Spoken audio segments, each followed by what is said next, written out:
नमस्कार दोस्तों, स्वागत है आपका आपके चैनल ओएस ऑनलाइन स्टडी पर। आज हम पढ़ाने वाले हैं भारतीय संविधान के महत्वपूर्ण अनुच्छेद, जो SSC, railway, UPSC, state, PCS और अन्य सभी एग्जाम के लिए बेहद जरूरी है। तो चलिए शुरू करते हैं बिना किसी देरी के। तो आज का पहला हमारा सवाल है कि अनुच्छेद 12 किससे संबंधित है? ऑप्शन ए संसद की शक्तियां, बी राज्य की परिभाषा, सी न्यायपालिका, डी राष्ट्रपति की शक्तियां। फटाफट कमेंट करके आंसर बताइएगा दोस्तों। मैं आपको आंसर बता दे रहा हूँ, टाइम नहीं मिलेगा ज्यादा। इसका सही जवाब होगा ऑप्शन बी, राज्य की परिभाषा। चलिए अगले क्वेश्चन की ओर बढ़ते हैं। अगला क्वेश्चन है, अनुच्छेद 13 क्या कहलाता है? ऑप्शन ए असंगत कानून शून्य होंगे, ऑप्शन बी आपातकालीन शक्तियां, ऑप्शन सी संसद की शक्तियां, ऑप्शन डी राष्ट्रपति की शक्तियां। तो इसका सही जवाब हो जाएगा ऑप्शन ए असंगत कानून शून्य होंगे। चलिए अगले क्वेश्चन की ओर बढ़ते हैं। अगला क्वेश्चन है, अनुच्छेद 14 किससे संबंधित है? ऑप्शन ए स्वतंत्रता का अधिकार, ऑप्शन बी समानता समानता का अधिकार, ऑप्शन सी शिक्षा का अधिकार, ऑप्शन डी संपत्ति का अधिकार। कमेंट करके फटाफट बताइए दोस्तों। इसका सही उत्तर होगा ऑप्शन बी, समानता का अधिकार। चलिए अगले प्रश्न की ओर। अगला प्रश्न है, अनुच्छेद 15 क्या निषेध करता है? ए अस्पृश्यता, बी भेदभाव, सी धार्मिक स्वतंत्रता, डी संपत्ति का अधिकार। तो इसका सही जवाब हो जाएगा ऑप्शन बी, भेदभाव। चलिए अगले प्रश्न की ओर बढ़ते हैं। अगला प्रश्न है, अनुच्छेद 16 किस अधिकार से जुड़ा हुआ है? ए नौकरी में समान अवसर, बी जीवन का अधिकार, सी शिक्षा का अधिकार, डी संपत्ति का अधिकार। इसका सही जवाब हो जाएगा ऑप्शन ए, नौकरी में समान समान अवसर। चलिए अगला क्वेश्चन है आपके लिए। अगला क्वेश्चन है, अनुच्छेद 17 किसे समाप्त करता है? ए अस्पृश्यता, बी भेदभाव, सी बाल विवाह, डी धार्मिक भेदभाव। इसका सही जवाब होगा ऑप्शन ए, अस्पृश्यता को अंत करता है। चलिए अगला प्रश्न की ओर। अगला प्रश्न है, अनुच्छेद 18 किससे संबंधित है? ए उपाधियों का उन्मूलन, बी धार्मिक स्वतंत्रता, सी संपत्ति का अधिकार, डी शिक्षा का अधिकार। इसका सही जवाब हो जाएगा ऑप्शन ए, उपाधियों का उन्मूलन करता है। चलिए अगले प्रश्न की ओर बढ़ते हैं। अगला प्रश्न है, अनुच्छेद 19 किससे जुड़ा है? ए स्वतंत्रता का अधिकार, बी समानता का अधिकार, सी संपत्ति का अधिकार, डी शिक्षा का अधिकार। इसका सही जवाब होगा ऑप्शन ए, स्वतंत्रता का अधिकार। चलिए नेक्स्ट प्रश्न की ओर बढ़ते हैं। अगला प्रश्न है, अनुच्छेद 20 किससे संबंधित है? ए अपराधों के लिए संरक्षण, बी धार्मिक स्वतंत्रता, सी शिक्षा का अधिकार, डी संपत्ति का अधिकार। इसका सही जवाब हो जाएगा ऑप्शन ए, अपराधों के लिए संरक्षण। चलिए अगला प्रश्न की ओर बढ़ते हैं। अगला प्रश्न है, अनुच्छेद 21 क्या सुनिश्चित करता है? ए जीवन एवं व्यक्तिगत स्वतंत्रता, बी शिक्षा का अधिकार, सी संपत्ति का अधिकार, डी धार्मिक स्वतंत्रता। इसका सही जवाब हो जाएगा ऑप्शन ए, जीवन एवं व्यक्तिगत स्वतंत्रता। चलिए अगला प्रश्न, अनुच्छेद 21 का ए किससे संबंधित है? ए शिक्षा का अधिकार 6 से 14 वर्ष तक, बी धार्मिक स्वतंत्रता, सी संपत्ति का अधिकार, डी समान अवसर। इसका सही जवाब हो जाएगा ऑप्शन ए, शिक्षा का अधिकार, जो 6 से 14 वर्ष के बच्चों को दिया गया है।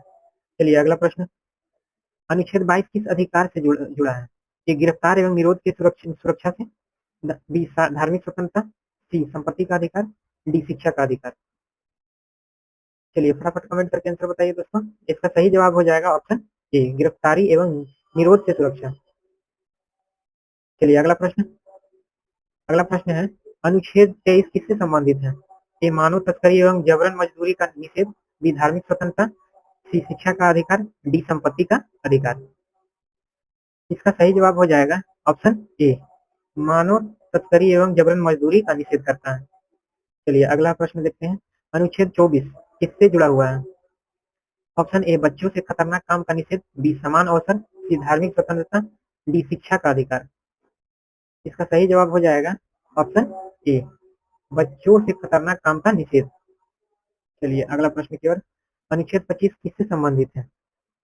ए धार्मिक स्वतंत्रता, बी जीवन का अधिकार, सी शिक्षा का अधिकार, डी समान अवसर। इसका सही जवाब हो जाएगा ऑप्शन ए, धार्मिक की स्वतंत्रता, मान धर्म की स्वतंत्रता। चलिए अगले प्रश्न की ओर बढ़ते हैं। अगला प्रश्न है, अनुच्छेद 32 किसे प्रदान करता है? ए, संवैधानिक उपचार का अधिकार, बी, शिक्षा का अधिकार, सी, राष्ट्रपति की शक्तियां, डी, संसद की शक्तियां। इसका सही जवाब हो जाएगा ऑप्शन ए, संवैधानिक उपचार का अधिकार। चलिए अगले प्रश्न की ओर बढ़ते हैं। अगला प्रश्न है, अब यहाँ से स्टार्ट हो गया है महत्वपूर्ण।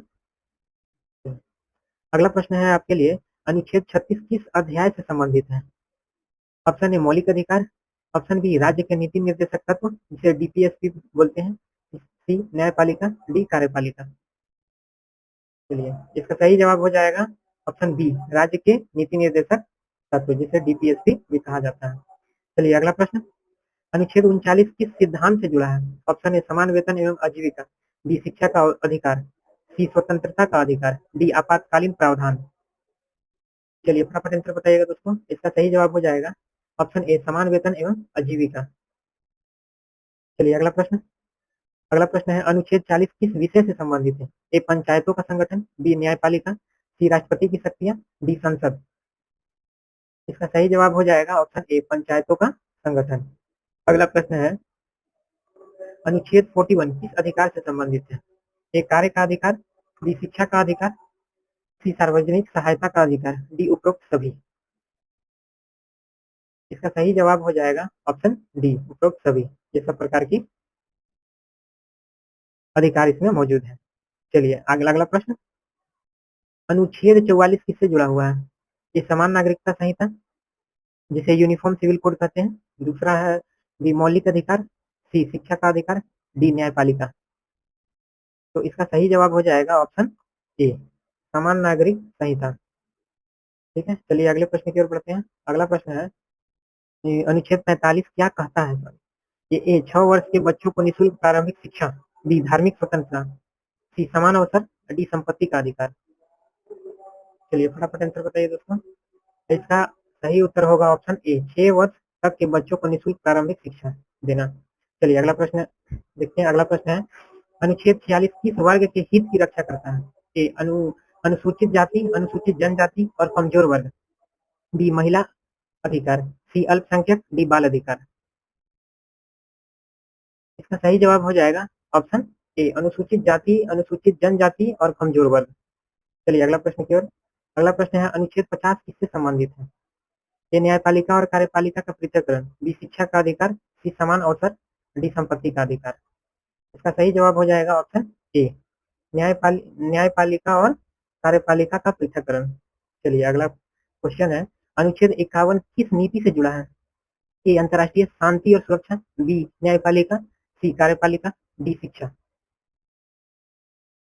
इसका सही जवाब हो जाएगा ऑप्शन ए, अंतर्राष्ट्रीय शक्ति और सुरक्षा से संबंधित है। चलिए अगले प्रश्न की ओर।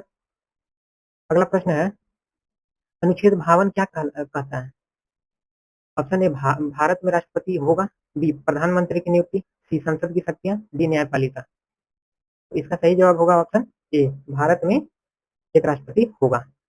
चलिए अगले प्रश्न की ओर। अगला प्रश्न है, अनुच्छेद 54 किससे संबंधित है? ए, राष्ट्रपति का निर्वाचन, बी, अच्छा उपराष्ट्रपति का निर्वाचन, सी, प्रधानमंत्री की नियुक्ति, डी, संसद का गठन। इसका सही जवाब हो जाएगा ऑप्शन ए, राष्ट्रपति का निर्वाचन। चलिए अगला क्वेश्चन है, अनुच्छेद 61 किससे संबंधित है? ए, राष्ट्रपति का महाभियोग, बी, उपराष्ट्रपति का निर्वाचन, सी, सांसद का गठन, डी, न्यायपालिका। इसका सही जवाब हो जाएगा ऑप्शन ए, राष्ट्रपति का महाभियोग। अगला क्वेश्चन है, अनुच्छेद 63 किससे संबंधित है? भारत में राष्ट्रपति होगा, बी, प्रधानमंत्री की शक्तियां, सी, संसद का गठन, डी, न्यायपालिका। इसका सही जवाब होगा ऑप्शन ए, भारत में उपराष्ट्रपति होगा। चलिए अगले प्रश्न की ओर बढ़ते हैं। अगला प्रश्न है, अनुच्छेद 74 किससे संबंधित है?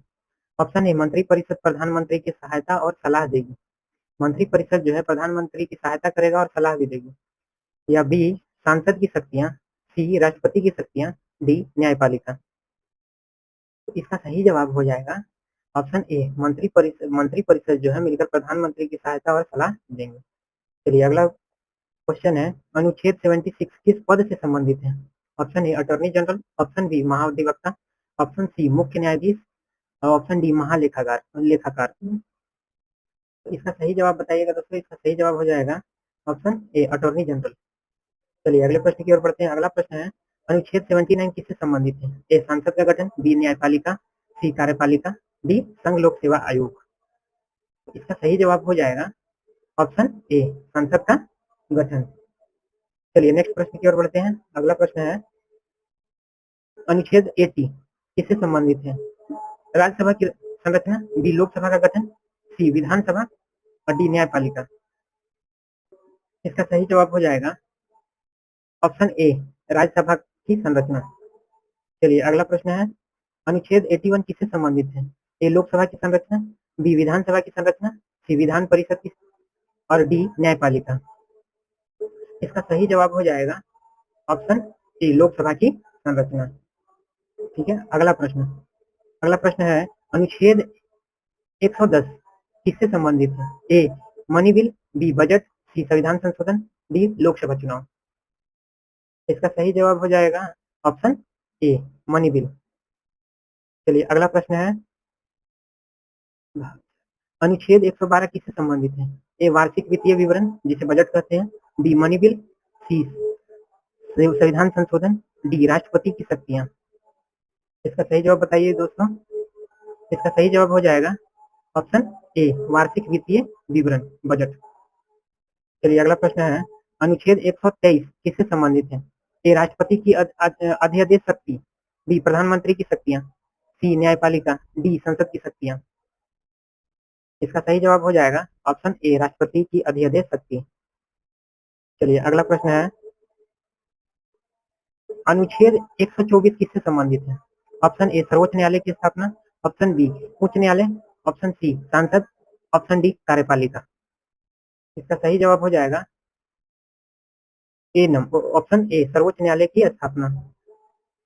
चलिए अगला प्रश्न है अनुच्छेद 148 किससे संबंधित है? ऑप्शन ए भारत में महालेखागार जिसे CAG, option B attorney general, option C न्यायपालिका, ऑप्शन डी संसद। चलिए इसका फटाफट आंसर करके बताइए दोस्तों। इसका सही आंसर होगा ऑप्शन ए भारत के महालेखागार जिसे सीएजी कहते हैं कैग। चलिए अगला प्रश्न अनुच्छेद 151 किससे संबंधित है? ऑप्शन ए लेखा प्रतिवेदन संसद या विधानसभा में, बी बजट, सी संविधान संशोधन, डी न्यायपालिका। इसका सही जवाब हो जाएगा ऑप्शन ए लेखा प्रतिवेदन संसद या विधानसभा में। चलिए अगला प्रश्न है अनुच्छेद 165 किससे संबंधित है? ऑप्शन ए राज्य का महाधिवक्ता, बी मुख्यमंत्री, सी राज्यपाल, डी उच्च न्यायालय। इसका सही जवाब हो जाएगा ऑप्शन ए राज्य का महाधिवक्ता। चलिए अगले प्रश्न की ओर बढ़ते हैं। अगला प्रश्न है अनुच्छेद 213 किससे संबंधित है? ए राज्यपाल की अध्यादेश शक्ति, बी मुख्यमंत्री, सी विधानसभा, डी न्यायपालिका। इसका सही जवाब हो जाएगा ऑप्शन ए राज्यपाल की अध्यादेश शक्ति। चलिए अगला प्रश्न की ओर बढ़ते हैं। अगला प्रश्न है अनुच्छेद 280 किससे संबंधित है? ऑप्शन ए वित्त आयोग, ऑप्शन बी चुनाव आयोग, option C UPSC, option D न्यायपालिका। तो इसका सही जवाब हो जाएगा ऑप्शन ए वित्त आयोग। चलिए अगला प्रश्न है अनुच्छेद 300 का एक किससे संबंधित है? ऑप्शन ए संपत्ति का अधिकार जो कानूनी अधिकार है, और बी है समान अवसर, सी शिक्षा का अधिकार, डी न्यायपालिका। इसका सही जवाब हो जाएगा ऑप्शन ए संपत्ति का अधिकार। चलिए अगले प्रश्न की ओर बढ़ते हैं। अगला प्रश्न है अनुच्छेद 312 किससे संबंधित है? ऑप्शन ए अखिल भारतीय सेवाएं, बी यूपीएससी, सी वित्त आयोग, डी चुनाव आयोग। इसका सही जवाब होगा ऑप्शन ए अखिल भारतीय सेवाएं। चलिए अगले प्रश्न की ओर बढ़ते हैं। अगला प्रश्न है अनुच्छेद 324 किससे संबंधित है? ए चुनाव आयोग, बी वित्त आयोग, सी यूपीएससी, डी न्यायपालिका। इसका सही जवाब हो जाएगा ऑप्शन ए चुनाव आयोग। चलिए अगले प्रश्न की ओर बढ़ते हैं। अनुच्छेद 352 किस स्थिति से संबंधित है? ऑप्शन ए राष्ट्रीय आपात, ऑप्शन बी राष्ट्रपति शासन, ऑप्शन सी आपातकालीन, ऑप्शन डी न्यायपालिका। इसका सही जवाब होगा ऑप्शन ए, राष्ट्रीय आपातकाल। चलिए अगला प्रश्न है, अनुच्छेद 356 किससे संबंधित है? ऑप्शन ए, राज्य में राष्ट्रपति शासन, बी, राष्ट्रीय आपातकाल, सी, वित्तीय आपातकाल, डी, न्यायपालिका। इसका सही जवाब हो जाएगा ऑप्शन ए, राज्य में राष्ट्रपति शासन। चलिए अगला प्रश्न की ओर। अगला प्रश्न है, अनुच्छेद 360 किससे संबंधित है? ए, वित्तीय आपातकाल, बी, राष्ट्रपति शासन, सी, राष्ट्रपति आपातकाल, डी, न्यायपालिका। तो 360 जो है ये आपका जो है ऑप्शन ए, वित्तीय आपात से संबंधित है। चलिए अगला प्रश्न, और ये अंतिम सवाल है आज का। अनुच्छेद 368 किससे संबंधित है? ऑप्शन ए, संविधान संशोधन की प्रक्रिया, ऑप्शन बी, वित्त आयोग, option C, UPSC, option D, न्यायपालिका। चलिए जल्दी फटाफट आंसर करके बताइए दोस्तों। इसका सही जवाब हो जाएगा ऑप्शन ए, संविधान संशोधन की प्रक्रिया। चलिए आज के लिए इतना ही। तो दोस्तों ये थे भारतीय संविधान के 50 महत्वपूर्ण अनुच्छेद और उनसे जुड़े एमसीक्यू। आशा करते हैं कि आपको यह क्लास पसंद आई होगी और एग्जाम की तैयारी में मदद करेगी। वीडियो अच्छा लगा हो तो लाइक और शेयर करें और चैनल को सब्सक्राइब करना न भूलें। मिलते हैं अगले वीडियो में। धन्यवाद।